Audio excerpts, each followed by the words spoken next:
Meet Kofi Eponsu, a deaf blacksmith who is so talented at what he does. Now, as a lot of people come to him, how is he able to communicate to the people to understand? Even when it comes to pricing, how is he able to do that for the people to understand what exactly he means? As the world celebrates International Sign Language Day, we are here to find out how he is able to leverage sign language to be able to do his business to the understanding of the general public who come to him for the work. In a small workshop in the heart of Takwa, the sound of hammering metals filled the air as Kofi Eponsu, a deaf blacksmith, meticulously shapes tools and repairs equipment. For the past 30 years, Kofi has dedicated himself to his craft, proving that disability is no barrier to mastering a trade. Growing up, his hearing siblings could easily engage with the world around them, but for Kofi, communication was a daily struggle because he was the only child born deaf among his parents' 6 children.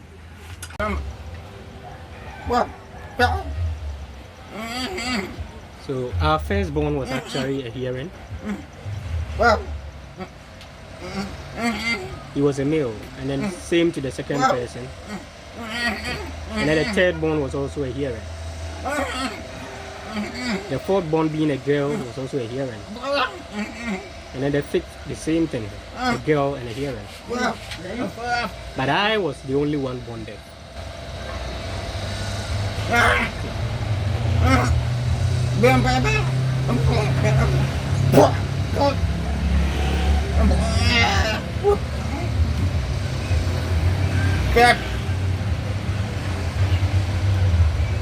Yeah, so what happened was that since then life has been very challenging, and then we are only left with 2 at the moment. But regarding the hearing and then the deaf side, I'm the only one being a deaf. Speaking through a sign language interpreter, Kofi Eponsu told me that he came to Takwa with his mother from Accra and he decided to stay there in order to make ends meet. Kofi sees his job as a gift from God because he didn't learn it from anyone, neither did he go to school to learn it.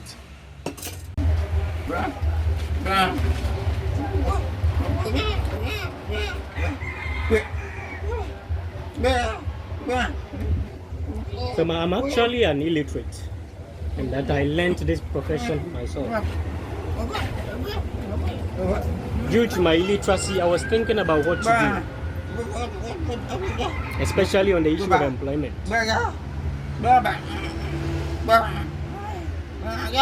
So my mother brought me to Takwa, and then a lot of my family members didn't know that I was around. And I personally didn't know the living conditions in Takwa here. So my mother left to Accra,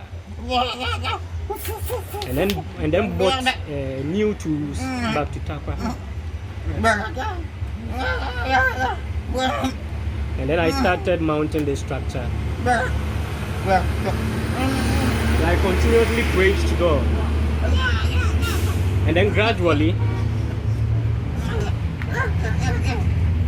so we have some tools or some items that I used in cars, and they were the things that I began with.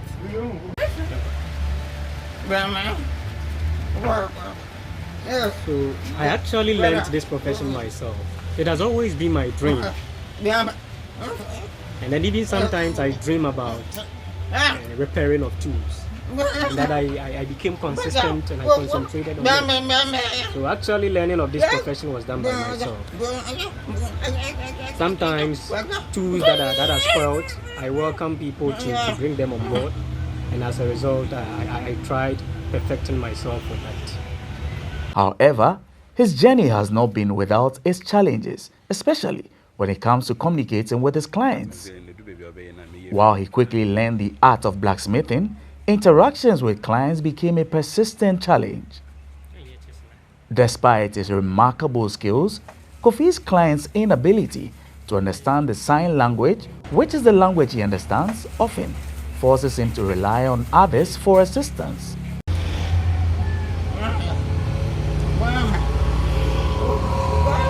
Now when the the person comes and then speak, I may not hear. But depending on the tool the person brings and then the gestures being made, I would understand. If it's difficult, I would call in another hearing friend to actually listen and then explain it in such a way that I would understand. Once that is done, I communicate the price of the work to be done. That is the workmanship. If the person speaks in such a way that I don't understand, I quickly rush to beg someone to actually speak on my behalf. The person speaks to him and then he explains to me, and that settles the issue.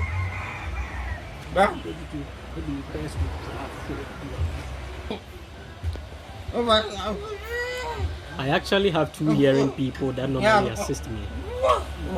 In case one is traveled or one is not around, I call the other person to come in to assist.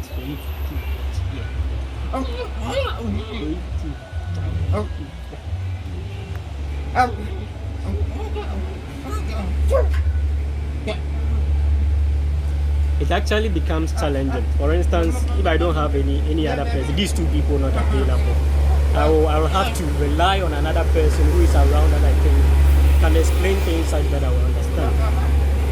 But the person speaking and me being a deaf is very challenging. When the person comes and is speaking, I let the person know right from the scratch that I'm a deaf, and that the person should be patient as I call in another person to come assist me. This dependency, however, extends beyond basic communication. Negotiating prices for his services poses another significant hurdle. While our conversation was ongoing, a client came in with his business. Kofi has resorted to writing on paper to communicate the prices, but even this method has its drawbacks. He struggled to write the price correctly. He wanted to write 2,800 cedis, but ended up writing 20,800 cedis. But for the interpreter who accompanied me to conduct the interview, who was around to serve as a mediator, Kofi might have lost the business, or the client would have had to wait for Kofi to go and look for another person to help both parties understand themselves.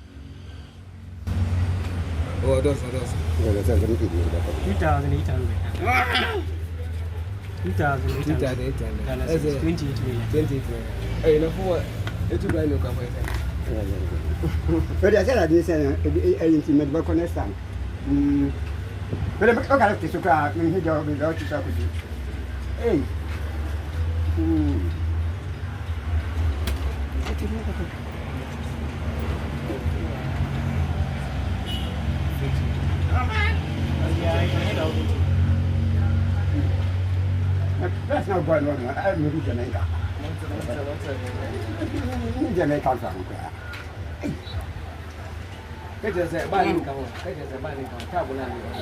What's up, Andy? Where the Mamma Bufu?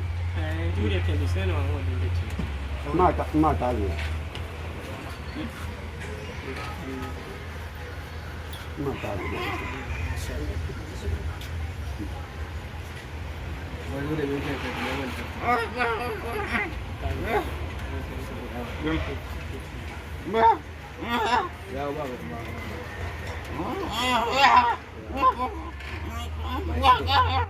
Nonetheless, Kofi has a remarkable way of striking a deal with his clients, thanks to his honesty and the quality of his work. His reputation has earned him the trust of many, and even with the occasional misunderstandings, customers leave satisfied. He said his customers come from every part of Takwa and Swayam and the Prisiahuni Valley municipalities with their works, because he is the best at blacksmithing. I actually have a lot of people coming around from diverse places. Some from Aboso here in Takwa, some from Swayam, some from Bogoso, a whole lot of areas. They all bring their work to my place, and I'm the only person over here. I'm the only expert. Because there are a lot of tools that I have, a lot of people do not have that. They don't really have all those tools. And I'm the only person that makes a perfect work whenever they come around. I don't like deceit. I'm always honest with my work. Yes, a lot of them. Motorcycles, a lot of people have been coming. I sometimes even have white people coming around.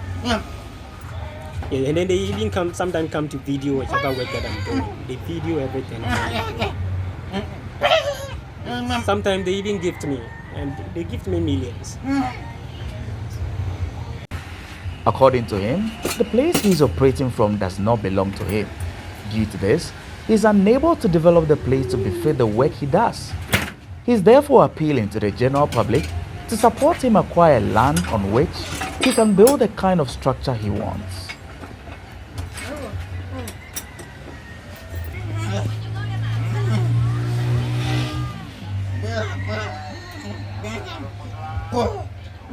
This land is actually not mine, but that of my masters.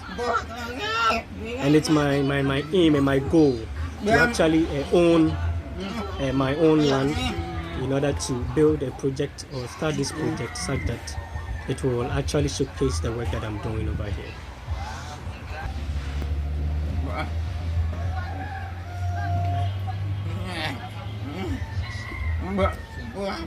I'm actually appealing at the moment that I have sponsors and people that could support me, secure my own plot of land, as well as establish my shop such that it will showcase everything that I'm doing regarding my work.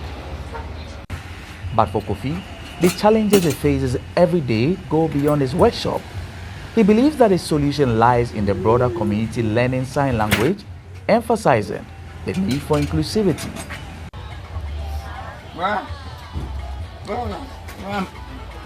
When hearing people come around, they try to speak, and I have to go beg someone to assist in that regard before I understand. Now that is really a big challenge and a big blow for us. Normally, it begins with gestures. He does his, and I try explaining the cost involved and everything. So we are pleading with the hearing community to actually be serious with the studies of sign language in order to help with our work. Thank you. As we celebrate International Sign Language Day, Kofi's story is a reminder of the importance of breaking communication barriers between the deaf and the hearing community through the learning of sign language. I have come to Sign Language Empowerment Silanem Academy, an organization which is helping in the training of sign language in basic schools in Ghana, to find out the progress made in the learning of sign language in Ghana so far. According to the Executive Director of Silanem, Richmond Baidu, the government and some organizations are making some interventions toward the learning of sign language. Okay, so I think the government is doing a lot when it comes to the issue of sign language studies. So for instance, if you go to the nursing and midwifery training colleges, if you go to the teacher training colleges, there is the teaching and learning of sign language in all these institutions. However, there are still some gaps that need to be filled, in the sense that these institutions, some offer them only for a semester. And I believe that this, in my own opinion, isn't going to help. Because once they move to level 200, level 300, everything had been forgotten. So I believe that making it compulsory throughout, from level 100 till they complete, will go a long way to assist, such that once they complete or they graduate, they can be of help to the deaf community. The next thing we can also talk about is in relation to the Ghana National Association of the Deaf, which is NAD. NAD has also introduced a professional sign language training at the University of Cape Coast, UCC, where professionals, those who want to become professionals, also go there to have a formal education. However, there are still hitches, in the sense that you can imagine if a person who is a newbie or someone who is now learning or picking it up, it's going to be difficult for such an individual, and hence there should be avenues for new students to actually acquire sign language education. Also, National Association of Sign Language Interpreters Ghana, which is NASLIC, where I serve as a secretary, I believe that they are also doing their best by mobilizing all interpreters within the regions, in order to be of help to the deaf community. Richmond Beidou is advocating for the inclusion of the teaching and learning of sign language in the curriculum in the basic schools for students to learn the sign language, just as French is studied in the basic schools. He noted that his organization has begun introducing sign language in some basic schools. Through this, the organization has been organizing sign language quiz competitions for these schools to test their sign language fluency. Mr. Beidou believes that when the needed support is given to organizations to help in sign language training, the communication gap between the deaf and the hearing communities will be bridged to bring harmony. B, C, D, E, F, J, H, I, J, okay, F for what? F for, you see, some of you are reading, some of you are just using your hand now. Okay, let's hold this guy. F for. So we are hereby advocating for the teaching and learning of sign language across all institutions, especially our basic schools. We believe that the introduction of sign language in the basic schools will help take off or unveil certain misconceptions that the society has about deaf individuals. Since these children are the next generation, we believe that even if the persistent issues are difficult to be dealt with, handling these children will help do away with these challenges that we are facing. We are hereby appealing that the government should try its possible best to include sign language as part of the school's curriculum. Just as French has been made compulsory now, we believe that it is possible to as well include sign language as part of the education curriculum in order to foster an inclusive society and also help the deaf community.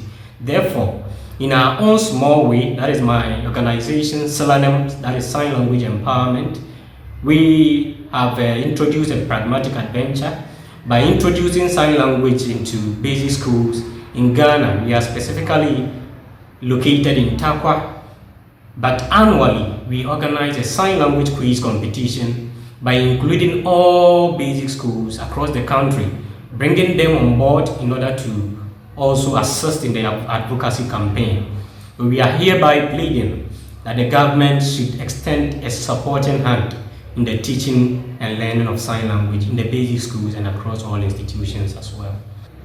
So research has shown that children who are exposed to the teaching and learning of sign language have their brain developed to about 20 to 40%. This really tells us of the cognitive development on the side of our children if we enforce the teaching and learning of sign language. So I believe that the significance of sign language is not only limited to our deaf community, but will as well be beneficial to the hearing community as well. So we are hereby pleading to all stakeholders to come on board to assist in that regard. God bless our homeland, Ghana, and make our nation great and strong, bold to defend forever. From Takkwa in the western region of Ghana, my name is Tetteh reporting for GhanaWeb.